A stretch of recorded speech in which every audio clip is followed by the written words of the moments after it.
Suuna Bene twagala muyamba tumuyambye tutya afune ebintu byabafuna obwenkanya bwe Nambwayo yayolesa obuyaaye nga bulaba Nambwayo bwakoze ekisooka yatulimba olubuto interview yasooka yagamba ali lubuto bwe gwa basi anti kiriwe kati uliriza kino kati kanjogere ku ekyo omukazi leero okugamba nti ali lubuto tekikuwagala nti ajja kuzaala full stop atubulye nti lwavaamu ate kati akyogere sitteeka ati mulina okumanya akyogere wamma nedda nga bwagamba nti oli lubuto tujja tukubuuza luliwa basi she has a right to privacy my dear. Oli ku YouTube channel Agaliwo tuula kalira emboozi egw'amakerenda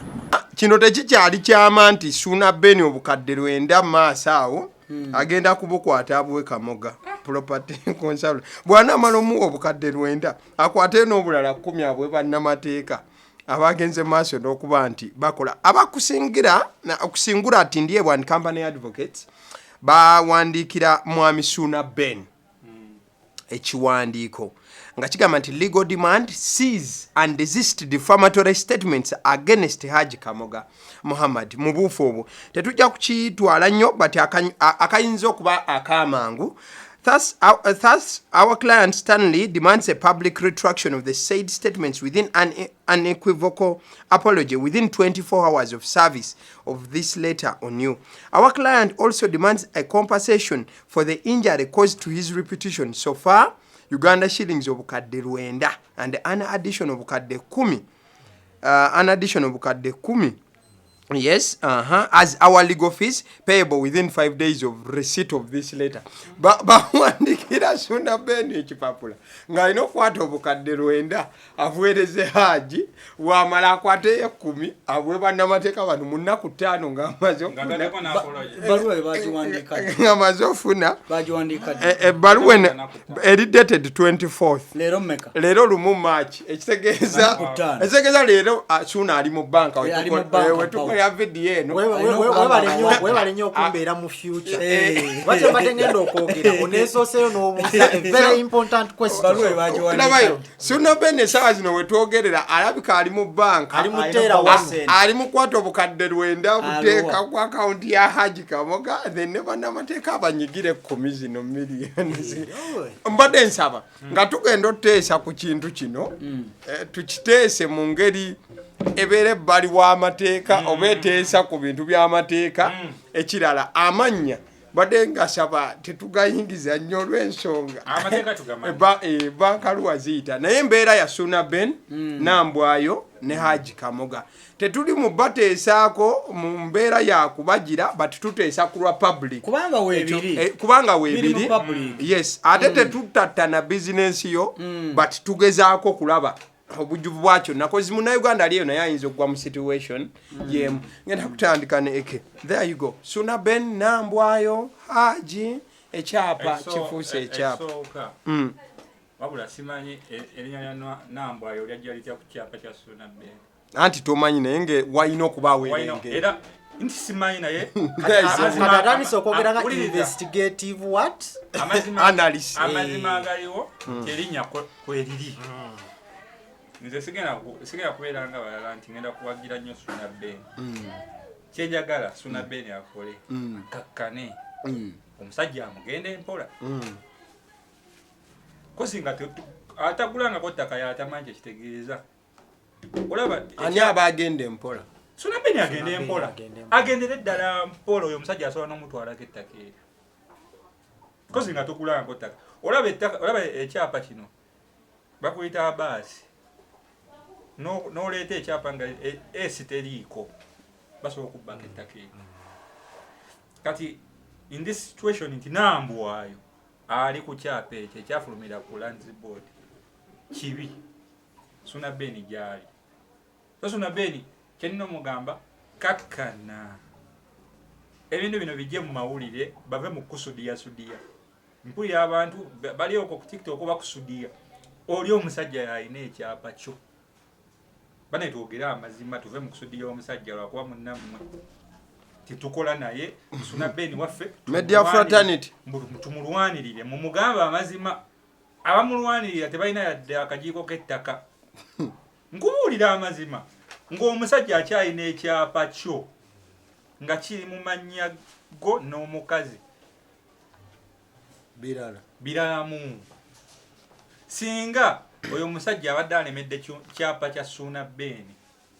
ekyo ensonga yandibadde ennyangu, naye nti ekyaliko erinnya lya Nambwayo ng'ate ye yakifulumya. Ekitegeeza powers of Anthony ziba Suuna Beni ne Nambwayo. Kijja twalya Suuna Beni amaanyi mangi okujja Nambwayo ku kyapa ekyo. Tukirize tugaane. Ffe twakolako ekyapa nga erinnya Kayongo oli yagenda n'ajjamu twaddayo kula nga kyaffe nga bawandika Kyongo nga kyaffe, naye ate kuliko erinnya ly'omuntu omulala, kuliko ne signature zo Suuna Beni. Kubanga omusajja yagamba waliwo interview gye nalaba ng'akoze ne munnammwe omwo ng'agamba nti ne Suuna Beni signature ze kweziri nga tukyusa ekyapa ekyo. Transfer kati transfer files yazijjawa ya bypassing. So Suuna Beni genda mpola omusajja bamukubira omusajja obuyimba. Nze ngenda kubeera mwawufu nnyo okujja muli mwene. Aba okubira omusajja obuyimba akakkane, kubanga omusajja oyo ajja kugamba kubanga mumutaddeko amaanyi. Kyo kituufu internet erina amaanyi. Musobola okutantaya bizinensi ye, abantu tebalema kuddamu mwesiga, ekirwadde kyagenze dda mu maaso. Anti era bye bisinga okubanga bimuyombesa. Bamukubye n'akayimba, nalabye Mathias Walkaga yamukubye akayimba. Ate oyo bwakuba ba Suuna Beni. Ulirira Suuna Beni nga yevekisi. Aliko mu lutalo n'omusajja. Kati nja kuddayo ne ku nsonga ya tatenje gy'alese ya Msikati ne Gudo. Wano bali batwala Gudo Kampala Parents. Yalina funamu. Ano ne bavaayo. Tagenda. Mutuufu nze nagamba omusajja yandirese omwana agenda wa? Kampala Parents. Kubanga tomanya future ya muyimbi gy'akola ki? Gyegenda. Twakomekeranga omwana bamugobye mu nnaku 3. Yawaza na myezi nanga ataliyo kufangwe. Omwana akomekeranga gundi akoze eki? Kiyise. Okitegeera. So okusinga okwewala ebyo, kelele ya internet Suuna Beni tekuwabya. Omusajja yakyalina ekyapa kyo. Kalina gy'okubye mu binyaanyanya. Omusajja asobola ogitwala ne bagimenya. Ebinyanya ne biyiika. Yes. Kubanga ayina evidence. Mazima tatenjo. Omusajja alina evidence. Ekituufu. Omusajja si ali mulwali. Ate kindagala Suuna Beni amanye nti gwolwana naye mugagga agikamoga mugagga ge mazima. Si mugadi. Mugenda mukuba agambe nti kafena tukatubifiirwe. Enyanya nge kayiike nawe ogenda kuyiika nalyo. Ntuke ffenna. Yayinza obutayavuwala. Tekiibe kikyo tekiibe kyano. Tekigenda kuba kikyo naye asobola okikuba paka babigabana wakati ne Nambwayo. Bakifiiriza bazibu. Ate nga banejja kuleeta ttagali. Haji Kamoga sawa zonna yasobola kuva mu mawulire. Suuna Beni ogenda sigala mu mawulire. Sente zo zikoleredde ebbanga ozikubyemu ebinyanyanya. Ate Suuna bw'omutunuulira obulamu bwe bwonna bwewunzisaawo kyonna konna akabi akatuuka okayinza okutwala Suuna Beni ne mu ttaka. Engeri bw'omulaba bw'aba communicatinga alaga nti my life nanti ave mu kelele y'abayaaye. Olaba n'abakazi bazibu nnyo bayaaye balala asobola okukosa ekintu ky'otayagala. So Suuna Beni bayinza okuba bamutunuza ewantu nagenda n'asayininga ku kyapa ekyo. Yatunula n'asayininga. Yes, Suuna Beni olina kuddayo ku drawing board ogambe omukazi ono mujje ntya ku kyapa. Kubanga amazima ekyapa omukazi kwakiri. Okitegeera tolina ogenda kwegaanira nsonga. Olwamanya nti omukazi kwali ne mmanya nti ensonga eno egenda beera nzibu bannaye tuve mu by'okusudiya abantu simanyi Suuna Beni gwe waffe Suuna Beni tugenda kulwanirira mumulwanirire n'amazima. Abaana abakuwanika ne bajjawo eddaala. Ne bajja okitegeera. Wewe ati omwaga omusajja mbw agenda kuba lugoga gyali no tubadde ku Suuna Beni. Nti njagala kulaga ndeeta nti muleke kuwanika muntu ate nga temugenda mubeera. Bullets. Yes. Temuwanika muntu omusajja mumuwanike nga mumugamba mazima. Engeri gye mwogera mwe bannamawulire ab'amaanyi mugende Wajikamoga naye mumubuuze nti aja Suuna Beni tofunye sayidi ye gwe sayidi yeyo etya aja agambe nti wekiti nti Haji Suuna Beni twagala muyamba tumuyambye tutya afune ebintu byaba afune obwenkanya bwe. Temwekubirira nnyo sayidi akuba oli munnammwe mubeere ku mazima. Kubanga nammwe muyinza okuba my conclusion Suuna Beni ayinza okuba ali ku mazima naye mu mateeka balikaaba. mateeka ge mateeka kelele hizo okuba kelele waba tubeera wane tuleekaana firigaddafi ne tuleekaana Museveni ng'atudde waati musajja agaye Museveni ng'emazima ye president wa Uganda ogenda muvuma yaga agira akola ki abeerayo wagamba nti aveeyo Besigye agenda vaayo wagamba nti aveeyo akola ki agenda so Suuna Ben omukazi kwali ku kyapa tulina kyogenda kikolera simbadde nteesa da ku drawing board yogera n'omusajja eyateeka omukazi oyo ku kyapa kyo mumugyeko mutyo omukazi mu bulungi mugyeko mumusitulewo mumusigu ku lwego omusajja si muyimbi bw'agenda kuba oluyimba lugaana otambula ndaba badijje basinga oleekaana ba YouTube abasinga nti bagenda gaana okuba oluyimba lwe omusajja mutunzi wa ttaka si muyimbi wa nnyimba nti agenda gaana content agenda gaana otambula dda naye ku drawing board ogambe haji tukoze tutya mwetondere nga weeyagambye kubanga Suuna Ben miliyoni 9 tozikwatangako nga zaawamu tugera amazima sente nyingi ezo waba zikusabye nebyo ebintu eyo kalina bwe bulamu bw'okubanga yayogera nti agikoleredde mutuufu akoze n'akuleetaka mu kibuga so Suuna Ben ebyakkere tubive Benito wakati nga Nambwayo amaziga agakulukuta akwata nnyo obutambi ennaku zino ng'akulukusa amaziga ekiraga nti Nambwayo akosebwa ayisibwa bubi teweesiganga amaziga g'omukazi newogalabanga gatonya ayinza okuba yiyemu amazzi agenda wali ku taapu n'agira awo n'alyoka alinda Nambwayo ali mu bulumi bambi I've always told you do you know how much power you have to have and the energy for you to set up a camera and cry yourself kigezeeko ng'okaaba osetinga kamera katono nnyo abaana babbye sente za gundi n'abalabye miliyoni 9 naye omwana yakabye amaziga wamulabye yakabye ku live ne bamusondera obukadde fyore eyo ngibagamba nnyo bagenda ozuula nga ng'ate abadde yabakubye eya genda maaso fyore eyo bazisona ne bazimu bamwegayidde abaweerezeko miliyoni 5 tasobola obonna bamuga kati weereza ng'ayogera birala nedda kale tubuuza ogenda tuweereza ng'ayogera birala fyore eyo ngibagamba nnyo era ogenda kulaba ng'abasinga okola obuntu bwe butyo bakazi akwata kamera n'asetinga n'akaaba ne mukomentinga bambi n'afuuka bambi n'akola ki n'afuuka bambi omukazi yenna akaaba weetaaga okwate ne sampo y'amaziga ogatwale mu ddwaliro bakole forensic is it really tears or it is water are they genuine kati technology yajja yes so nze saagala nnyo ngende kubanga ensonga mukulu munnange ono azirambuludde bulungi naye kenyinza okugamba nti gundi ono ow'ekinyaanyanyanya ndaba ng'alimu amalala mangi nnyo ate nga buli wayogera alagira ddala nti yeesize nnyo abantu babeere ku sayidi ye wali olabeeko omuntu ng'ayogera naye ng'amanyi nti public eri ku sayidi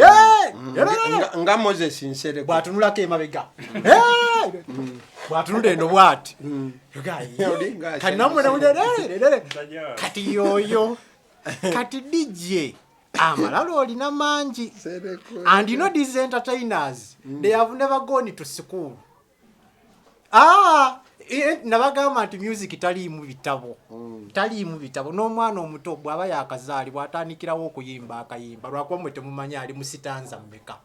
mulowooza aka era bw'atayimba batya no qualification newalukaga yakayimbako n'agamba nti tebiriimu bya interview ennaku eri mu ndongo kati yabeera awogana buwogganyi bambi kati ow'ebinyaanyanyanya mbadde nkusaba ojja kuleekaana ebintu ebyo obireekaane fetubeereyo we yatuukira n'okwogerera ku nnyina wali n'ayogera ebintu n'atikka maama obubaka agende nabo mu ggulu nga tayoza na ku mmunye eŋŋamba how dare you n'oyogera ebigambo ebyo naye ng'olaba the message is not genuine. Me, I know how to read the people's body language. The message was not genuine. It wasn't genuine. Message yayita gyolegeza wano maama ng'olaba adetecting eri abantu ene emabega era buli waboggananga bwe bati ng'olaba wano emisiwa gyereeza ayongeramu nemanya nti eno message eyinza maama ayinza obutetika message eno kituusa wa Yesu. Kati tujja kuwanika bwe tutyo bwe tukuwanika naye abantu balina ebitabo abantu basoma kati ng'omanyi ndongo kati ng'omuntu agira mu bugizi bwati n'ayita eri kati oyinza okuba nga takitegeera omanyi bwe buzibu bwa ignorance ayinza okuba nga takitegeera kati onaakyogeddeko kati gobeera tokitegeera naye kati oli eyasomako by the time wafulumya statement eyo through lawyers gobeera olaba bulabi kiwandiiko naye on this side kubanga yasomako alina obwongo obutegeera abeera amanyi nti erinnya lyange defamation abeera ategeera nti bizinensi zange bazirinnyeemu eggere kati gwe bambi ataasoma obeera tokimanyi obeera ogambye jasi balooya kumwogerako awo naga nti kamuggyemu akasente okiraba era singa eggwanga lino lyali nga amateeka gakola bulungi amateeka mukiyita mutya suing people abantu muteekayo nnyo waliwo wano ka presenter akateekayo kakuba bukedde mu mbuga z'amateeka mbukaagala kawumbi kamu neŋŋamba bw'ofunako emitwalo 5 nkubira ku ssimu bamaliza bamwetondedde anti era teyafuna kyagamba naye anti ego ye yali massage teyafuna okwetonda bikyaliwo kati okwetonda kwe kugamba omuntu nti weebake ne bakunyiganyiga ebiwundu bambi tusonyiwe naye ng'era bakwetonda ate ne bakuwa ne kasente newe yanditutte olutalo olwo bakwetonda ate ne bakuwa ne kasente naye bamwetondera n'atimba nga bamwetondedde n'aviiramu nanti the ego was wana amateeka okolera ogimanyi ne bapresenta baye bayisaamu okiraba amateeka gawano tegannakola bulungi conscience asobola okusinzira eri mu Jamaica n'asuwinga Airtel ye Uganda n'afuna sente n'agamba njagala miliyoni 7 bamuwa 5 bamuwa 6 ne weetonda conscience ye 7 kozi bakola ki bakozesa music we radio bukola tune na biki n'obulamu but do you know how many musicians whose songs are being used n'abalemezaamu ne bamuwa sente ne weetonda naye nga n'akasente okoze eki okateeseeko mu Uganda ebyo tebinnakola nnyo era obuuzizza akabuuzo akalungi kireeta baagiwandiika ddi era njagala owakinga space anaazifuna oli asaba your conclusion anaafuna sente ezo zasaba okuva mu DJ akuba Masaka akuba Nabinoonya ayagala kukirira eyo ekapera byongo buweju eyo wankuluku mu kasaawe we are not talking about the Bebes, we are not talking about the Chameleons, we are talking about a DJ bilioni kati choli kuba ne bano baagalayo miliyoni 10 choli eyagala okusuwinga media house naye ng'olaba sente z'abasabye ku musaala wali okolera mmeka ne mugamba bw'ofunayo n'5 nkubira ku ssimu ompeeko oŋŋambe nti nzifunye just nkubiraako essimu tevuganga. Alright, that is Benito for you. Suuna Ben agamujja kumpulira buli kaseera atuula mu zi sound eziraga obukambwe wabula mukambwe Suuna Ben mukambwe era bannange tuze nnyo tulaba abakyala ne tubawa the first year nga bakaaba nnyo the first year ne bakaaba ne ntubawolereza waliwo n'atututtemu ebbanga eddenaawe yajja n'amaziga gye bigenda okukomekereza ng'omukyala abadde mulimba tubitegedde nti omukyala bwe kituuka ku relationship nga ayagala okwedefendinga ajja kulimba 120% asobole okuwangula omusajja ate tumukkiriza kubanga bakimanyi the woman amaziga byakolebesofuti biki bambi nga bulaba Nambwayo bwakoze ekisooka yatulimba olubuto interview yasooka yagamba ali lubuto gwa basi kati wuliriza kino kati kanjogere ku ekyo omukazi leero okugamba nti ali lubuto tekikuwagala nti ajja kuzaala full stop atubulye nti lwavaamu ate kati akyogere sitteeka ati mulina okumanya akyogere wamma nedda nga bwagamba nti oli lubuto tujja tukubuuza luliwa basi she has a right to privacy, my dear. The moment you put it out, I don't see any privacy there. If you came out and said that you're pregnant, yes, you have the responsibility of telling us where is that baby that you told us you had. But emotionally tomanya nti yandikoseddwa mwekekintu obusungu bwe bwokozesa obusungu bubwo sibwoli bubwo bwagezako differeninga bw'oba oŋŋambye nti ndi lubuto ne wayita emyezi mwenda iwebale nnyo ng'oli mu public emyezi mwenda ne giyita nja kubuuza owaayi olubuto lwe waŋŋamba lw'olina luliwa kyogamba terusobola kulukuta kyenjagala oŋŋambe katulabayo wuliriza waliwo lumu sitteeka ni mulina nze nalaba omukyala yali lubuto yali neiba waffe olubuto lukuza emyezi 7 kadenza mune mulanga wayise emyezi ngena nemugaba bannange omwana ali atya n'akaaba naŋŋamba omwana yafa ontegedde kyengezako kugamba nti niyo kubuuza kuba nekulobanga n'olubuto ng'oli mugetunyumya naye wamubuuzaako noŋŋamba Nambwayo Nambwayo kiri eriye okubagamba oba obutabagamba kyatuuka ku lubuto omukazi nze namubuuza omwana ali ate naŋŋamba yafa anti oli omulala si Nambwayo mumwesonyiwolubuto bwe katumubuuza kale ali kuddamu naye nga tomufiira omugati gujja kutuka guno gwotanywerako mazzi wano njogera ku byabulamu kati nzija yasooka n'atulimba oluki naye nga terwaliwo because yalimba byonna ebisoboka yakaaba n'akaaba n'akomayo embeera gye mwamuyisaamu kanjogere tulina obulumi bwaffe naye lwali terusobola sigala do you see how people are eager to fight for the woman nkuleka oyogere kati yogere genda maaso n'Nambwayo ekisooka yatulimba nti aliki netusirika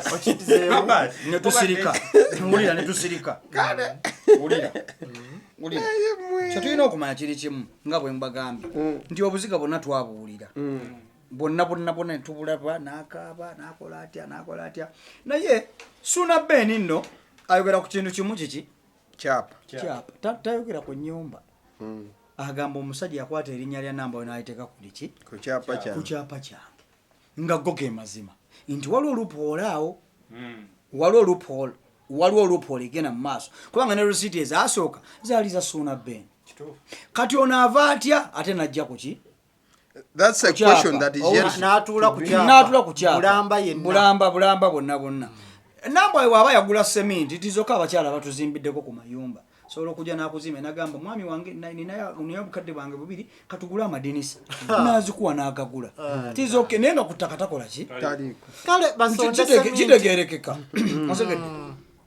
so tukkiriza amazima nti Nambwayo bw'abanga ku kyapa teyaliiko yakola nsobi okweteeka ku kyapa go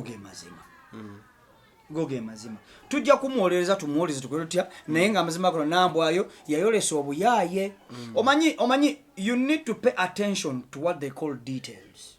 nti omuntu akola akantu katono nnyo bwe kati n'omanyi omuntu ono gyagenda okutwala ekyokwetaka ku kyapa it was the first sign of a red flag nti Nambwayo yeetadde ku kyapa kuno ge mazima go yeeteekako kati wuliriza njagala singa abakyala bonna balowooza ng'omukyala gwe bayita Nammere Justin Nammere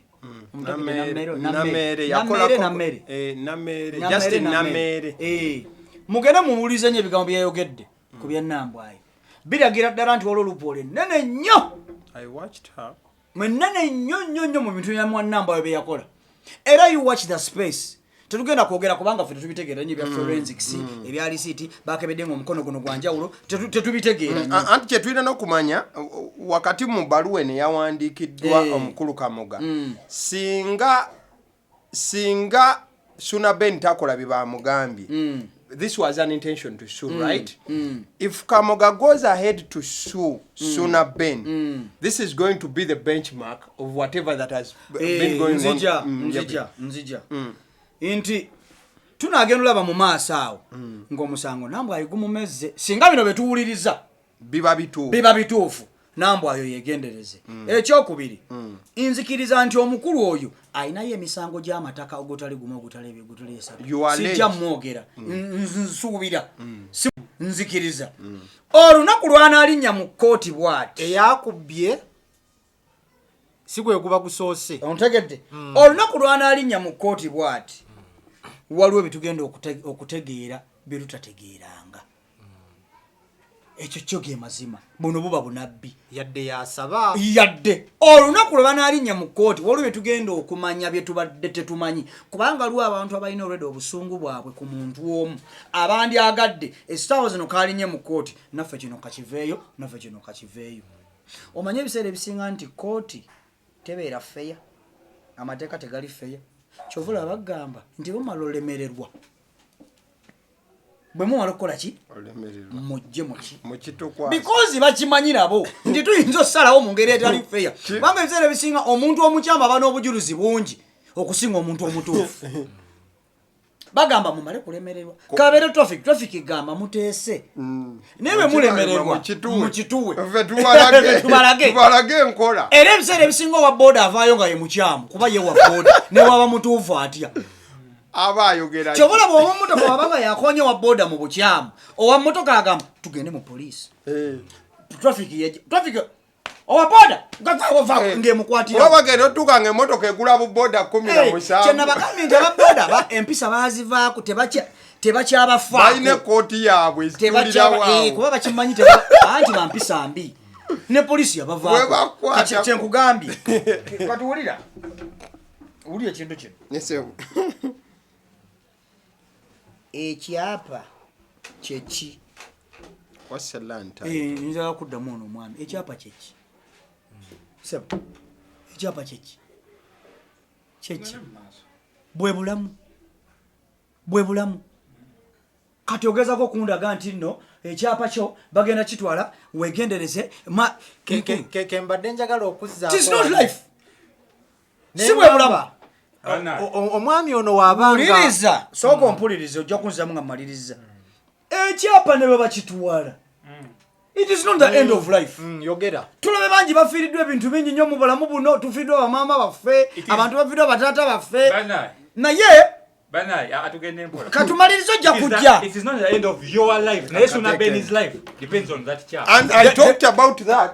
webale nnyo kati kanzija kati nzija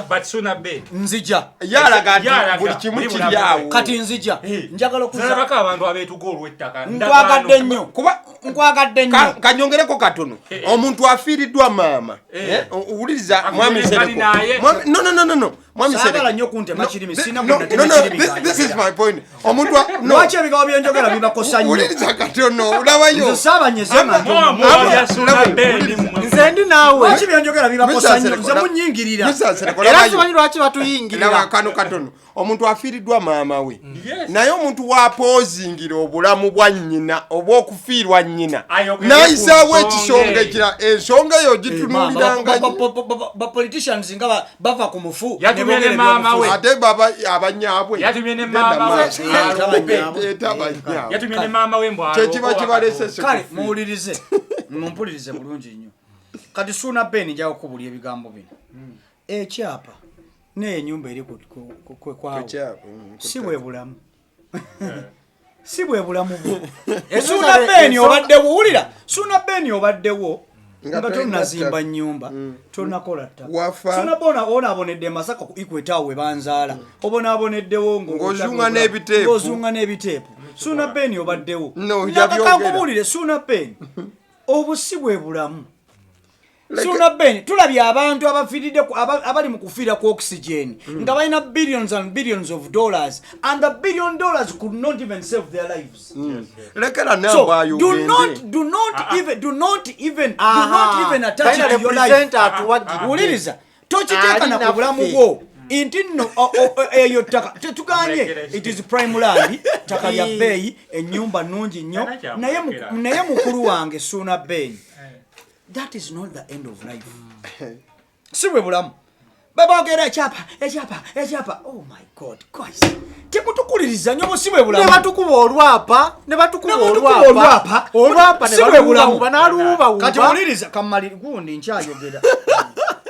toyingirira musenyi njagala Suuna Beni olira nze nalina ko lumu ku ntalo z'ettaka ontegedde yes ne nakola nakera ku macha ne ngamba omuntu eyali agezaako kunkyankalanya ne mugamba awantu abo bewawanga wuwo ng'okimanyi mu mutima gwo awantu abo buwo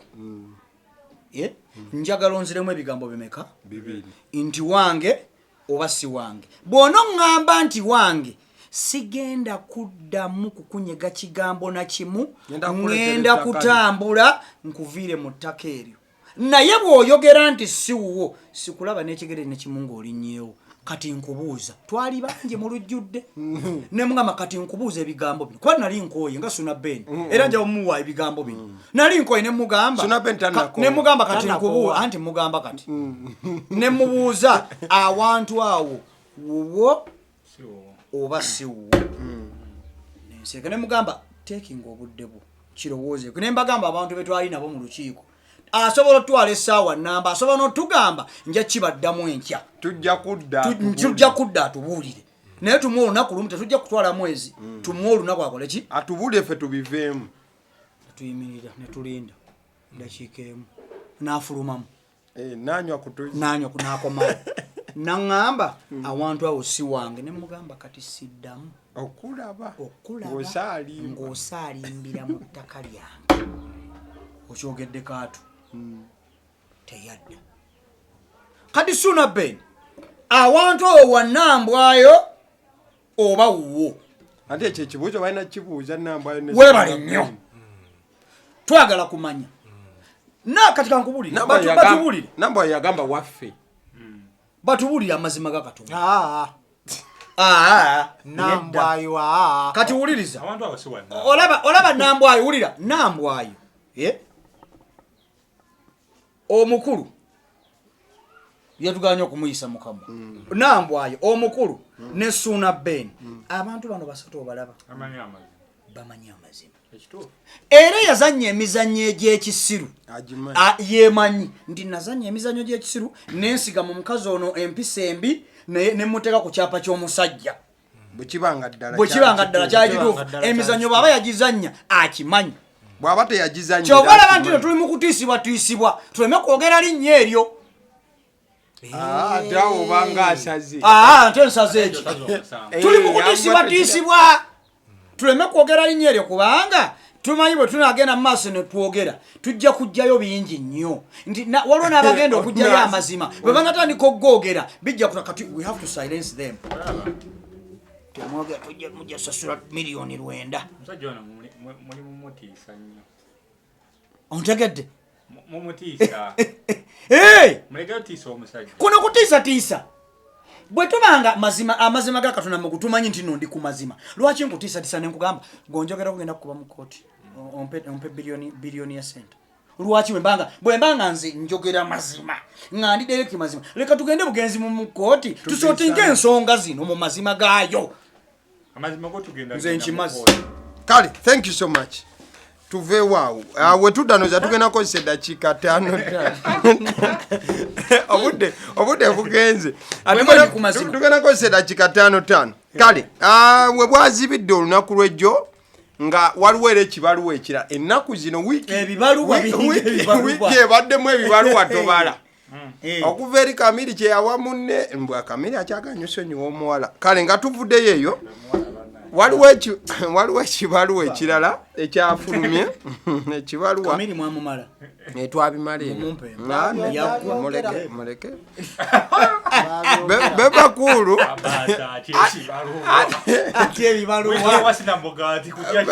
ati abaana abo balina bagenda kusibayo mwaka olwo osobola malayo omwaka olwedde okuba oyogedde ku linnya ly'omuntu bakusibe ku lwange bansibe kale goza mbagenda fira mukomera bebekulu yafulumiza ekibaluwa yaweereza Alex Mwanje ekibaluwa bebekulu no bambi y'obusente ayagala butono Kamuga yasabye 2 bebekulu yasabye 5 obukadde Bebe kulya mwanji mugaggaza ebibaliwa nga bitabo layira amazima mukama katonda Bebe kulya wandikidde Alex Muhanje ekibaluwa awo kwogera ku bibaba bya tusiba basajja milioni 5 mukama katonda yayisizaamu n'obusente butono yasabe obukadde 579 aliwo yankasooka okwogera byenjogedde bannange kati nogenda eri wajja sasula olwenda Bebe Kulu yawandiise ogubaluwa ng'asaba Alex Muhanji obukadde 579 mu emitwalo 69,555 zonna yagala Alex azeetika azimutwale 79 ze z'abalooya obukadde 579 andi wetugenda ebeera mukakkamu oli yagala obukadde 579 mu emitwalo 69,555 Bebe Kulu agamba nti demand notice come intention to sue for a copyright and neighboring rights infringement. Bino byavaawa Bebe Kulu waliwo show yaliwo mu wiki eyo gye tukubya amabega yali wiki emu eri nga ovudde kweno gye tumaliriza byali mu wiki eri Bebe Kulu yalina okuperforminga ku comedy store. Yes, Bebe Kulu n'atakola ki n'ataperforminga olw'ensonga nti Alex Muhanji yali akasente ke takataddeewo ate nga Bebe Kulu yali akkiriza n'okuperforminga without deposit kati bw'ajja ku show asaba sente bano nga bamuga katusooke tukuŋŋaanye ku geeti okusinziira bonna tugenda okusinziira ku ttiimu ya Gagame ne Bebe Kulu anti era ne Alex tugenda gendawo Alex agamba Alex Muhanji n'agamba nti zaaliwo mirikwesi nnyo zaali zina 5 kati abaana babakola ku byesere bali mu kugira akakadde bakamalize nako kaleetebwe bagenda okujja ngo omukulu akoze eki afuumuuse that is for the start side eyo side zombi kati wetumaliriza Alex akola posting agamba nti eno yensonga lwaki Bebe Kulu abantu bamukyawa tebamwagala ekiyinza okuba nga omukulu tekyamusanyusa though yasigala musirifu teyasooka kuzza ki muliro kati ogulinga omuliro gwazze omukulu alabika ye ate yanyiiga nnyo Bebe Kulu wadde nga Alex oluvannyuma ya posting akayimba k'omukulu ekyali kiraga nti maybe alaga remorse cause oluvannyuma Bebe Kulu yafulumya akayimba ka motivation Alex nakaposting anagamba ise new banga kakuba big size ebyo bigambo yatyamu yachabi ayogere kati Bebe Kulu noza wadde omukulu ye alaga ati akayimba kalungi Bebe yagaize tompanira akayimba kange nja kusuinga gwe Bebe Kulu mu kibaluwa kino intention demand notice come intention to sue wetuliawo though we hereby demand that you undertake the following mu kibaluwa bw'atabikola bagena musuwinga nga mubyo bagamba cease and desist from broadcasting Bebe Kulu's performances on any platform for commercial gains. That is one. Number two, number two, remove, delete all the infringing content copied under A from all your media platforms. Number 3, provide a detailed account of all revenues generated from the infringement. Number 4, pay a compensation of Uganda shillings 579,698,550 shillings. Yes, mukibaluwa kino. Kati ebbaluwa enegamba bweti. Bebe Kulu agamba nti Alex Muhanji abadde amulyamu ssente uliriza okuva October 2017 paka November 2025 neno ebbaluwa bagikasuse paka mu November anti kiri bwe kiti nti Bebe katutu kyangu kyennyonnyolo ono tannakifuna ne November bagitadde katu kyangu 2025 abawatise ebbaluwa katu kwanguyiriza ensonga Bebe November waguno bamubaze edda maaso tubadde tuga ata bani bano baloya kibana we bali naye basuwinga tobasoma nnyo kati wadde tugamba bwe ateri atabamanyinga baluwa eri public ba RSK Associates Nambwayo bayinza kuba bakoze ensobi tebakola nsobi nga bawandika bano begendere ne November 2025 kati wadde tugamba bwe tuti nawe likandoza yabadde ensobi ensobi ati mweri mu kibaluwa ensobi anti n'okupapa bamuweereze mangu ebbaluwa kati Bebe Kulu agamba bwati nti Alex Muhangi abadde ateeka performance ze ku channel ze ne link bagitaddewo ey'omukutu gwa ku comedy store asasulwa but ate nti Bebe Cool teyawa Alex right zimuteeka ku channel nze najja kuyimbira abantu so siteeka gundi wange ku channel yo Bebe Cool yagamba tutandike first of all yene yabalide Bebe Cool ekintu ekyo kibi ne Alex Chemanyi yagenze damu bank ali mutegeko bukadde bitano samu azasula ddi anti kali bwekati bwabanga takoze bi take notice thereof should you fail to adhere to the demands herein within 14 days na 14 balwa bajiwandika ddi 25 kagenda zimuwa sigeza ina nga mu 5 months abula ina ku mwenda Alex obo busente ajja adenga chaja mu performance z'abana kingi bakadde bitano samu mwenda bana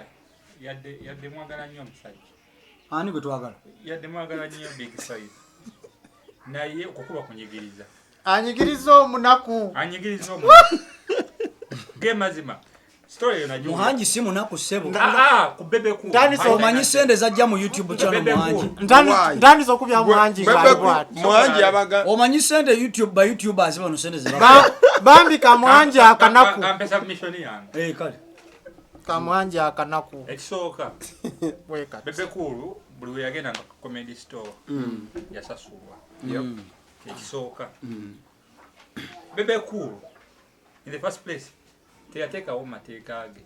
ntinze wemba performance ngatandika yanditaddewo amateeka age ntinze performance zange tebazikavayenga don't distribute them anywhere yandibadde yakikolerawo nawe aba teyakiteekawo Muhangi yalina right kiteekayo performance ekitegeeza buli muyimbi agenda suwinga Muhangi ne ba comedians eri business ya Muhangi akuleese operforminge kuba Bebe Cool yamusabye akole na account amulage sente zonna za dafu na mbintu account ki amukolere gundi mu kibaluwa basaba yateka singa Muhangi accountability in singa Muhangi yakwata video ya circumference na ajiteka ku YouTube ya Bebe ye oba motivation bigendo tusibya wa nedda gemazima ate banayi haji yagenda okusoka siba agaliwo tubeere mu Yudaya wo tubeere sinsia ekintu kya Bebe Cool tekina makulu gamaani bakiri singa Bebe Cool in the first place yagambirawo Muhangi nze performance zange zembankoze temuzikavalinga awe wandibadde omulamwa ne kino akikola out of bias nti balina obutakkaanya nti balema okukkaanya Bebe Cool yajja ku show ebeera y'ekiro ya champanya n'agamba Muhangi gundi bana abakola TikTok live n'agamba Muhangi yamudisrespectinga atya mbu yamuteerako akakadde ku ssimu nga tamukubidde nagiraba live enaliko nga tamukubidde Bebe Cool yajja okuperforminga nga akimanyi agenda performinga yajja nga akimanyi era ne mukazi we yaliyo mu gundi era yamuleeta he was booked prior akitegeera so Muhangi agamba Bebe Cool yajja nasigala mu parking n'aleeta sente naye nga ku sente ezo okubulako emiliyoni yajja emu yokka yali already amuwaddeko meka emu yagiteeka ku ssimu emu yagira ku ssimu yali balance emu yagiteeka ku ssimu agamba emu balance not so because okusinzira ku kye bagamba nti Bebe yafuna that money ezali zisooka n'afuna emu nga bagitadde ku ssimu yajja ku comedy store ne bamuleetera ennya nga wabulayo emu ejja endala zigeza ali milioni 6 yes Bebe n'akola ki kyogamba Bebe sente bazireeta n'azirabako n'agaana Bebe agamba mwenyini yeeyogere Bebe agamba omusajja yamudisrespectinga lwaki yateeka sente ku ssimu ng'ate balina omukwano ogwo nga yali asobola okujja n'ayogera naye okitegeera ye Muhangi agamba nti omusajja yayagala kuyisaawo kayimba ke babeere mu lutalo naye nga Muhangi agamba system wetu wezeebeera asooka kudepositingako omusajja najja n'amuwa balance Bebe yagamba nti ono yamudisrespectinga yandisoose kola ki kumukubira simu oba yandize ne boogera maaso ku maaso kubanga agamba Muhangi naye balina ogw'omukwano ogwawamu. So eno leeta ndabanga etalina makulu. Bebe in the first place teina bagenda osiba teina mwogera gwe bagenda okusiba wiriza mwogera gwe bagenda ensonga kino lwaki content waleeta teina makulu. Bebe in the first place yandigambye comedy store kubanga comedy store company isasula omusolo ku revenue. Yandigigambye nti nze wembaziza okuyimba ku comedy store temunkavaringanga ekitegeera era Muhangi kamera yandizijjeeko ne Bebe yagenda ne system engeri gyalina okola ki okutambula n'apafu ekitegeera omusango tosobola kunenyeza muntu kubanga Muhangi naye eri bizinensi ye aba akugamba promotinga brand ye abalina oterayo abantu be nti Bebe Cool unajja Bebe Cool ya performance omulundi omulala abantu bajje yensonga lwaki keeping records ekitegeera. So Bebe Cool sente zeyasabyo Alex Muhangi sente nyingi ntono nedda sigamba nti engeri Muhangi gyafuna banaye muleme kuwulira figale mulowooze mbu siba sente ntono milioni 5 omwana oyo mulabira ddala nga agira nzolo wembeera nga n'omutwalo osigirina ogw'okulyaamasimu mulekere nnyo okuwolereza Muhangi. Nze Muhangi nono kyayogera kituufu sikumuwolereza nze kambalinde musabitinga ebintu byammwe sigamba mbu Muhangi taziina naye nyingi kitwagala tugambe sente nyingi. But by the way, as you're finishing, you people are not talking about having looked at copyright as the main issue. I think Benito will concentrate on that. Omaliriza house. Copyright chechi. A right to your copy. Emizannyo ja mukama wango jina copyright wazo. Era wozikwata n'ogiteeka ku YouTube yo ne bwe ba TikTok yo kebe Facebook yo dakikeeza nga bakulina nga bakustrike esekeza yagiteekako ki copyright. Bebe Cool performance ze lwaki tezina copyright ku YouTube videos ezo performance siza Bebe Cool. Bebe Cool asset eze mu business y'omuntu ezo performance za Muhangi. Ezo performance za Muhangi siza Bebe Cool nga Bebe Cool. Bebe Cool copyright ye kolera wa ku luyimba lwe nga yongabe Tata Angel emizanyo ye ajizanyo kyogamba singa Bebe agenda ku show ba concert oba ya Fangoni n'ayimba oyo content abeera wa Fangoni kubanga Bebe Cool asasuddwa okubeera mu kifo ekyo. So kati Fangoni ina right za content yenna ku video concert ya omuyimbi yenna nga ajja mu kifo awa amateeka ge saagala muntu ku stage yange wemba nyimba saagala DJ wamwe njagala DJ wange ne coverage saagala kamera buke kati waliwo ali enskini yatuuka ekiseera nga tayagala sanyuka TV kumukavalinga saagala sanyuka nezitiya drop n'abagaba so kiri wasimanyi Bebe Cool yandibadde yeteekako akasaaka ati ako nti nze saagala kunkavalinga. Bebe Cool singa yayogera nti saagala kunkavalinga teyandirabiseeko ku Muhangi. Conclude in 1 second. Ekitegeera so angonze siraba omusango yanti era agikozeseza amma Benito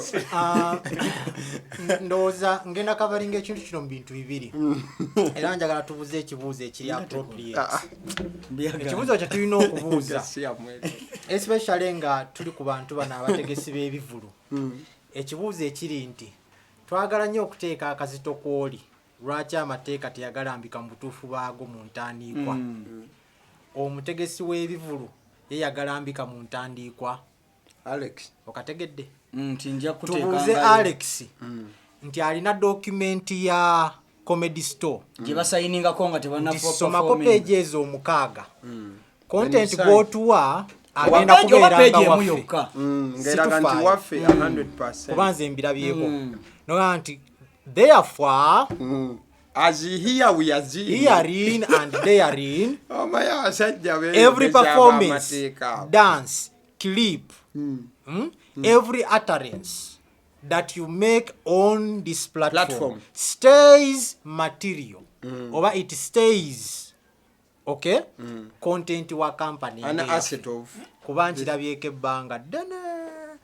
kati tweyongedde mu maaso n'okukuba mwana oyo ebituli nabagamba Alex alimba nabagamba muddeyo mbawukiise bulungi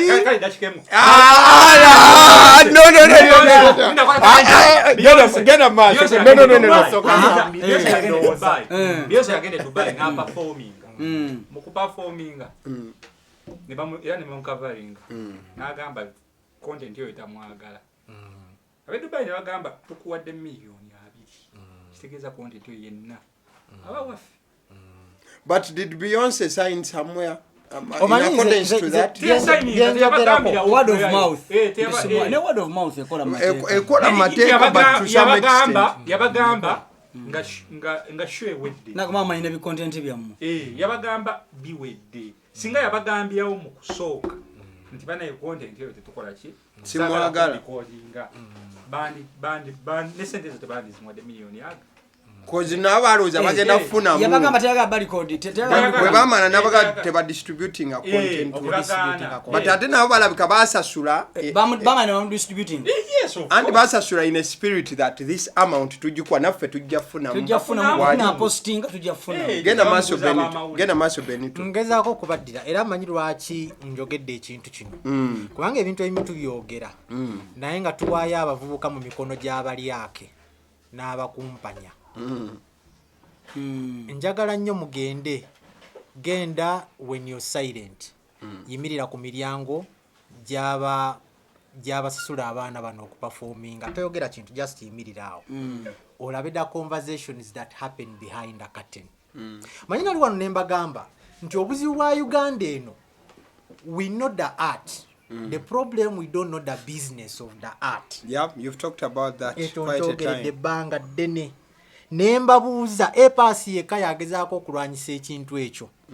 nababuuza bayimbi bameko omulina music wamwe ku websites era muyimbi kyayinza okungamba nti nze bansasulako emitwalo 2 saagala 5 njagala 3 omwezi oba 2 oba omwezi oba buli lunaku kyonna kyekiri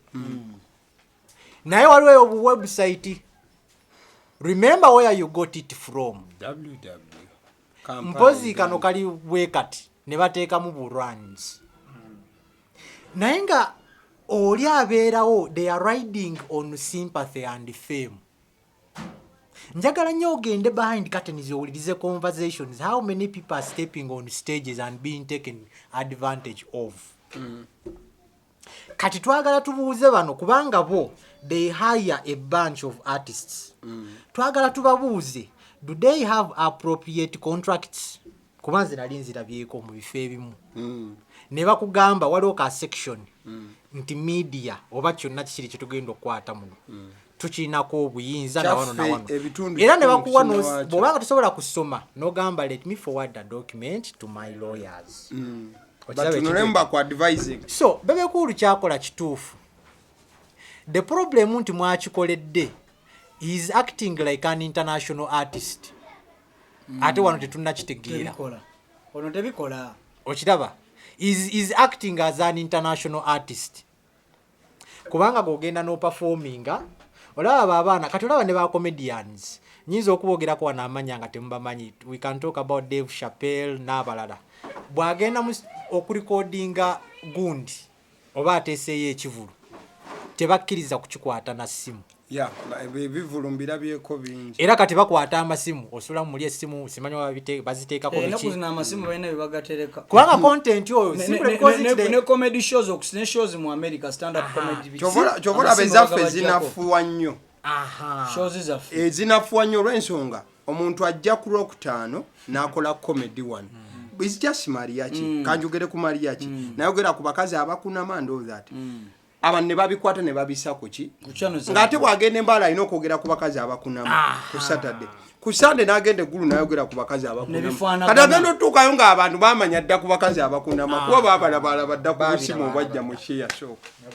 kati komedi abeera tanafuye awo obeera otandise okugamba nayo byayogera byebimu kumbe audience yanjawulo kubanga bwe bandi babuutikidde munda ne watabaawo kasimu abo abajja be bategeera ku bakazi abakunama bw'agenda eggulu baba bapya abakunama ne wagendeaudiencefanagana nti ab'embaale obudde bwange kati tusanise okuba tuwulira nga mwogerera mu budde bwange genda maaso olw'omushana anti oyogera ebirungi so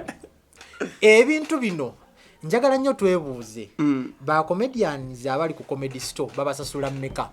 babasasula ze babafuuwa mu nsawo wali ku stage ng'ayogera olina amuteeterayo omutwalo ku stage na biki mmeka ze babasasula omanyi content ono gwe tuteeka ku YouTube ne company zisharinga tulina okola reference eyo nga tugigerengeranya na kize babasasula wali kuba nze nyinza okubeera wano nga njogera ku according to bwe namulabye ng'ayogera ku eno TikTok y'abasegwe eya Panda nani eyo gye yabaddeko njagala nnyo mudde muwulirize vidiyo eyo lwaki mbagamba nti Alex yatuse ng'ayagala kaaba oyo ng'ayagala kaaba omuvubuka oyo alimba yabadde mu bulumi bambi naye alimba naye yabaddeko ne Bebe yabaddeko bamukyaza another time he was giving his side naye amaziga ne gamuyitamu bambi amaziga ne gamuyitamu oyo kyaliwanga ajjatya n'atayimba mpozi biki amaziga tegamuyitamu now muleke obudde bwange now bw'ateekayo vidiyo ya Bebe Cool amaze okwatalinga statement eno awo omanyire omulimba nti yataasasula kubanga kino akiteekayo as a shield azeewo ki kati mutamutegeera the spirit behind suing him era lwaki ateekayo kayimba kano akawaaniriza Bebe Cool ekintu ekyo akifunamu nnyo n'okusinga bapangisa mutemunnakimanya era Bebe Cool agamba twakolagananga bulungi ejjoogo ly'omwana oyo yali talina ssente tubirabyeko obanja omuntu 7,000 obeera weebase 6 n'akusindikira 5 ejjoogo nakuva nako nakubira gwamujjukiza sente zange nga tewazimpa nakuba ntwale tano tewagiraba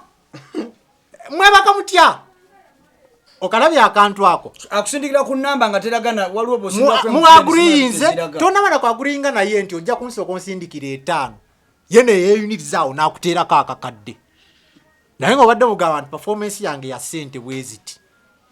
so I would rather believe Bebe Cool's story than Muhanji's story ekaaba obukabi ng'agamba oyo kyali wange mwana kinnuma amanye wange mukazi wa amanye wange abaana be bamanye wange mpozi biki we are focusing on the deal Gwe presenter yesibye nnyo ku maziga please mwagala banga akaaba umwana oyo akaaba ate within a second nagenda omulaba nga toni ekyusa ate atandikiriza kuwaana bami ng'agasangudde so nze ndi wano kudefendinga kintu ekyo ekya copyright era nga njagala kubuuza mu abayimbi abali eyo nakugamba nenkugamba nti nga mulinze kenza abaleetere copyright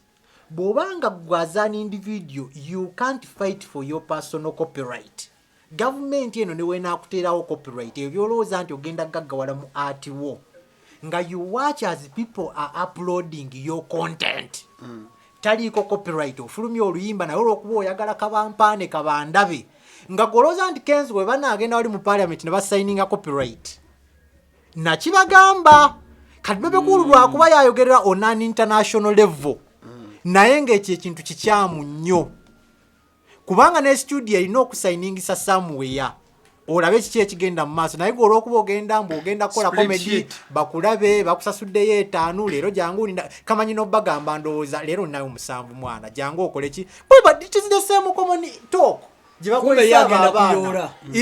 kati gwe n'ateekayo content wo jjukira yo YouTube egendera ku views buli newaddamu n'olaba content oyo ebbanga lyonna sente zigenda zeeyongera naye nga content yamu uploadinga dda bbanga ddene kyoba olaba abalooya baddayo emabega ne bagamba okuva gye twatandikira tubale naye omutima gwa Bebekulu lwaki ajja wano ekintu kino kyonna kivaayo lwa bujozi muyinza okwebuuza lwaki addayo eri emabega omuntu engeri gy'omuyisaamu abadde nnyo bize akimanyi akasente k'omusasula level gy'aliko waliwo eyatugambye ndi Bebekulu ekitone nnyo miliyoni 10 otuuka n'omuwayaawo miliyoni 1 n'omwana omugamba nti jangu nja zikusasulira eri ozisondera eyo kwegamba ozisondera eyo ate n'atuuka n'alinda for 1.5 hours ali ebweru n'otafuluma n'omusindikira obuvubuka bubumbuuzeeko buki tofulumye ebyo byonna atunulira level ye gy'aliko nenge yes oli mukwano gwange but this is business kati gwe ate n'oteekayo statement ng'egamba nti ntegedde lwaki Bebekulu tebamwagala kyembagambye mmwe abataasoma gw'okirabanga statement nti yayogedde bwogezi naye brandi y'omuntu efiiraawo kati psychologically kati psychologically okiteese mu bantu nti Bebekulu mubi psychologically okategedde akantu ako psychologically okiteese mu bantu nti Bebekulu mubi kati naye n'agamba naye omwana one agreement zembadde naye nga zaabuntu gentleman's agreement ayinza atya okumpisa bw'atyo your conclusion okiraba so nze nga Bebekulu ali ku mulamwa ate nga nkimanyi Bebekulu tatera kuzikiza mpozi nga akole ng'ono bw'agambye nti bajja kutegeeragana naye Bebekulu gwe mmanyi ayize an arrogant man bw'agamba nti ngenda wano agendawo era n'abeerawo so takikola nti oba kyalina okukola mu butuufu naye akikola olwa incident eyo ebaddewo kyali wange oteekayo otya leero lw'otegedde nti abantu tebanjagala leero lw'otegedde nga ndi mubi n'oninza mukyala wange musindiseeyo ayagala ebintu byo n'abeerayo n'atuulayo nembeeraawo mu compound n'otandika okunninza sente zo tezinnajja mpozi biki ate linda tukole bweti n'oninzaawo ate n'oteekayo tweet olaga abantu nti ndi mubi nnyo ate oziza kuli ogamba nti tuli ba Seruganda why do you oyogera otya ebintu ebyo ku Seruganda kati gwe mutima ogwo ogwavaamu that particular document naye nze nga nkyogeddeko nga mmwe abayimbi tolinda copyright ya Kenzo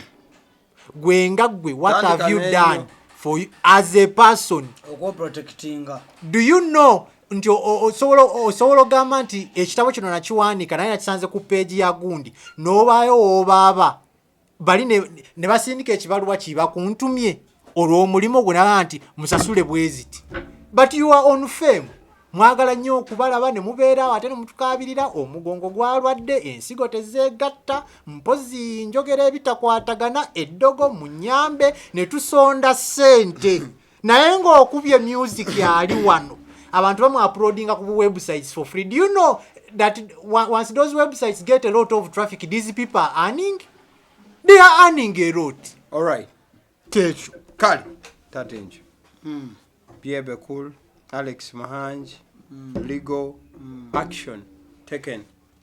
mulekerawo Bebekulu akoyo muyisaamu amaaso mumumanyidde ekimala and I think it's high time we're taking up action buli muntu ayisaamu Bebekulu amaaso leero Bebekulu kwata rim yempapula ebirenga ewera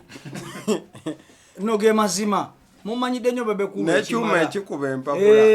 bebeera n'abasajja bo bano nkwegayidde gaba ebipapula buli omu akuyisaamu amaaso ekiseera kituuse agabe mumumanyidde nnyo era bw'aba Alex Muhanji nga mazima ddala omusajja omuyisaamu amaaso omunyooma tekera wakamanyiiro muntu tomanyiira akooye nze nga Bebekulu akooye bukooyi kakati gwe kyolina okukola wetondera omusajja kitono nnyo genda eri back stage toteekayo buyimba bwa kirusiru kulaga nti obuzabuza ggwanga genda omugee munange mugambe papa nsaba kunsonyiwa nakozeemu ensonyi awo ate tekikuggyako tekina kyekikugyako genda kukola public apology tekirina kyekikugyako there is no way that Bebe Cool could be lying. Bebe Cool is past that level. Is past that level. There is no way that he could be lying about those million in here. Million tano Bebe Cool imbe million tano. Alimbe. Alenga Bebe Cool mbe yamwandako kumunga bagala okumujja mu kifo ekimu. Yes. Mwete mumanyi nti ayinza n'okubanga yawayoko n'akasente ke kati okwo kwe mukwano. So Alex Muhangi wanaati na wano nnyo Alex Muhangi genda weetonde kitono nnyo bijja kuggwa genda backstage omwetondere ate genda ku TikTok nga bwagenze ku kimpanya era osobola okuddayo yolesa obuziga bwo obwokwetonda kwennyini weetonde ebyo biggwe okujonga ebitaano abirina bitano nsamu mwenda oba obirina bisasule kigwe omugaye taddamu kulumbalumba omwadde obusente bwe kale nga tubuddewo awo wano wetulaga tugenda tezze dakika 3 tesobole okwata akadde olinawo olaga nedda wendi mumubuulize buli kaseera nti omubuuza tugifiireko obufiizi kale omuntu akyayogera ate wakati nga tugifiirako wiiki eno kekabadde akadde akokulaba nti nominations zikolebwa ez'electoral commission kyabadde kiseera kati byavudde mu by'ebibiina kabadde kadde okusunsulamu ng'oleeta empapula zo mu butereevu n'ogenda maaso n'okuba ng'oyisibwamu ku kifo kya Kawempe North. Era we twamalidde media houses singa obwedda zi-reporting abantu 9 but abantu bali 10. Media house zansobedde ate ezisinga ebitundu 9 ku 10 kasita NRM yajja bonna ne bajjawo kamera ne bagenda but later that day guy yazze omutabani w'Obote yazze naye ne bamuyisaamu ali yeka independent bamuyita engena yajja ne bamuyisaamu era bali 10 bweddu alisti okubyanguya Mukiibisa dat Aganaga FDC Luyimbaze Elias Nalukola NUP Luwemba Luswa Muhammad ononga yakwata kyakusatu mu NUP yazenga independent yali omuyambi wa Segirinya Mulerwa Hanifa Karadi omukyalo ye yasookera ddala okwewandiisa olunaku olwasooka naye yazenga independent yali eyo naye yazenga independent Nsereko Moses the man the myth the legend yazenga independent oyo yakwata oba kyamwenda oba kya 10 wali mu kamyufu ke NUP ne wadde era yaze yagamize Kyagulanyi wange naye kale era nzenga independent. Musitwa Ismail oyo yaze ku kibiina kya PPP Kasajja Henry Mubiru DP egumire enkumbi bazze nayo Nambi Farida Kigongo yowa NRM omukyalo oyo Mutazindwa Muhammad nonno sweet cake yagambe ye kawoomera era nti abakyala bamutenda yagambe yaze ku independent akabonero gaali sweet cake then eyasembyeyo yoyo abangi gwe badde tebamanyi nti yayisemu Engena Maitum Edward Stanley Engena naye yaze ku kifo kya independent ya mutabani w'Obote yagambe nti kati kyekiseera nzije so Kawempe North okay Kawempe North njagala bategeza nti enaku z'omwezi 13 lwe lunaku lw'okulonda mega enaku z'omwezi nga 13 guno omwezi esegeza bayina enaku 13 ne weeks 2 teziwera ezokuba nti bakuba campaign. There you go. What do you expect? Kikyosubira mu kalulu kano olw'ensonga benchmark tutunulidde abantu basatu Luwemba Nsereko ne Nalukola naganaga mteeka bwana ngejali w'amaanyi mukuyiva abantu bajja mulaba waliwo n'engena nze njogedde basatu kale Engena Stanley my tomb sose nazala kaka kaviri yako baka kaviri kakabadde kya yakateeka ko kubanga manyi tagenda yibazze mu so kati nze nganze ntunulidde abantu aganaga naye ajja kufuna ekifo kirungi nti atandise political path yandibadde mugule w'ekkubo n'agenda mu maaso ate ng'agamba nti abantu bamusabye nnyo si wabi nnyo itizoke tasuubira nti agenda aganaga tasuubira nti agenda by the way waliwo neddamulya bamugobye Hamza walogayi bamuta Hamza yazze yazze naye agayo ekyamulebiseza obukadde busatu yagaye kati abantu bubadde bamusumbwa ng'asula aloota noloota nga baagala abakiikirire naye atuse nga talina bukadde busatu n'abakubira omulanga nti muleete seete newandiisi kale bw'abanga erikuba alikutte asobola okugenda nalyo mu maaso ate tomanya ogumundi gona kize ntagenda ayitamu n'ate mu maaso awo tomanya asigale ng'aweereza abantu ng'abayamba ng'abalwanirira osanga anakola ki yabambi kululi ate yali agala lubaga wonna waanaaba agenze wonna solo ng'azzi atandise okukola nga erikubo lyasazeewo okukwata naye nga kuno kulabula kuli eri nalukoola ye yegendereze otherwise nsereko yabagambye nti yalina abantu nalukoola alina kaadi nalukoola yegendereze otherwise baana mwana ayinza omuyisaamu eggaali yani nsereko kubanga abantu b'e Kawempe balalu twakirabira ku Ssegirinya nti gwe balonda alina okubanga abafaanaganya entegeera ojja kuleeta entale kicyo bali baagala abawa sukaali na mugaati na nkota ya ttooke nsereko yagaba biskwiti n'amazzi owulira bali baagala abawa kintu kyakukwata baagala abawa switi pepisi mugaati sukaali abaagala muntu abasa kya school fees ate yagira ku wheelbarrow okulaga nti waabwe ddala abajjanjaba kugamba yafiitinga mu context ya Kawempe mu kavuyo ka Kawempe keyagala so kati mwami nalukoola ng'ojja kuddaawo mutange gwe munango lyawo ngamba wowe abaana b'e Kawempe ba muliro so nze sigamba nalukoola simwagala era naye nze nalukoola nkusabira n'ensereko ne luwemba bajja kuyisaamu amaaso tolina nnyo maanyi g'amaanyi tolina nnyo maanyi however political path gy'okutte togita nawe nkuzaamu amaanyi sigala ng'olemezaamu tomanya osobola okudda ku kya LC oba chairman oba 123 LC 123 awo wonna byonna bifu bikyaliwo awo bw'olemerera wano jangu eno bw'olemerera so naye ng'abantu bano ababinsereko ne nalukoola bagenda kwetuga naye nalukoola weegendereze yongeramu amaanyi nsereko ono ndaba atambulira mu kasana kennyini ak'abaana b'e Kawempe ke baagala so n'olwekyo bw'oba oyagala owangula akalulu yongeramu amaanyi tomanya oyinza okkaku kale njogererewo gwomaliriza nebyagala okwogera kwaganaga byonna abyogere kati nsereko Moses yajja olwasooka yajjira ku boda bagita bata ku wheelbarrow ng'asindikibwa bwe yali mu kkubo agenda okutunula ng'empapula ze ez'obuyigiriza ezimutazira n'abuze yali amusindika ati gwe empapula zange ziriwa era bwe yatuuka amazima bagenda okukeberakebera ng'empapula in fact ekimu nti ku kimugobyako olwo ekifaananyi ekyokukozesa mu campaign yaleeta kirala nnyo ekyawukana ku kye baali bakoze eki basale ne bamugamba ddayo era bangi balowooza nti nsereka awandukiddemu simanyi oba yaleeta kyamawuledi enkeera n'alabika seba empapula musajja ng'aziyina agamba yasoma so gye byakidde ng'ayisiddwamu tulinayo abantu basatu luswa aho nalukoola nze njateekako wa NRM agondi Farida Nambi karadi yete mwamuwadde kadde ya competition eriwo ennene nnyo kubanga aganaga talina kyagenda kukola banaye talina abantu balina twala politics kyali serious baleme kutuzanyirako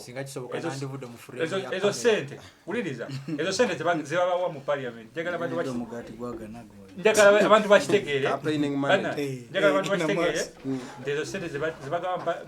ng'omuntu ayiseemu sente zabaweebwa musolo tuzisasulira omusolo era Moses yagamba agenda ziddiza abantu togenda kujja osibye enviiri simbi naye ng'okyalimu ebyo ebintu by'ekisirusiru ebyokunywa enjaga aga naga sijja ku defendinga banaye politics mu mutwale nti ali serious ne musajjawo Nsereko atwala ebintu bino nti biri serious n'ebintu si byakusaaga Anthony General Wanupu yagambye luli twalondanga bulonzi kitata enjo bamumanyi tumuwe kadi ogamba SG ndobongoya ndi tata enjo bamumanyi tumuwe kadi nti abasi bamumanyi walinya bafumudde sebo buli yesimbyeyo ku independent sawa nti obogonza yes tomanyi nno kweno list kuliko babiri obogonza Luswa nesere ati bonna baali eri ku debate mu Nuupu we batawangula kwekwewa ogoyinza against n'amateeka ekibiina kisazeewo Tegeza Luswa taddamu NUP n'ensereko taddamu naye ate ensereko amma buli wadda ne ku lunaku lwasooka yajja alina ekifaananyi kya Bobi Wine n'ensereko naye Nsereko comedian muli mukweta comedy banaye politics tumutwale nti ali serious kubanga atwaliramu obulamu bw'abaana bangi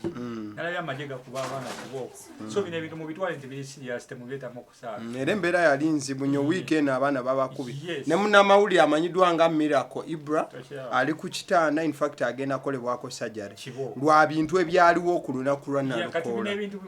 mubijeemu okusaaga kuzanyisa bannayuganda na bulamu bwabwe na biseera byabwe tuli serious twagala abantu abagenda okukolera abantu zekyenyinza okugamba Nalukoola nze gwempagira kubanga ndi wa Nuupu ate alina kaliyawo era nsuubira nti agenda kukolera wakati ng'omuwagira wani gw'osuubira owangula akalulu Nalukoola ajja wangula akalulu gwayogedde kubanga abantu bagenda londa in favor of ekitebe ate nga ekitebe awo kyekikulembedde ekitegeera NRM talinawo chance nalabye ne Latif nga campaigning ya Nalukoola ate Latif muntu w'amaanyi anti Latif musajja wa Nuupu ate ne rest akola ki ku luno yadda bbali ddala w'amaanyi Latif sagala ekisanja awo wennyini we baagala okudda Latif afugiddewo ebbanga kyekifo kyennyini kyabaddenga Segirinya yamugjawo era yokadi yalina kuba ya Latif bantu bebagiwa Segirinya kitebe kisi ate Latif era amma naye yavaamuko ku kibiina n'ajjanga independent yes ne kati yamala na realizinga nti birala Latif naye ali mu kwetega live alina wajja automatic alright kyekyo twogera nnyo ku muntu asinze lwaki twatulira n'asemba thank you so much nga tuma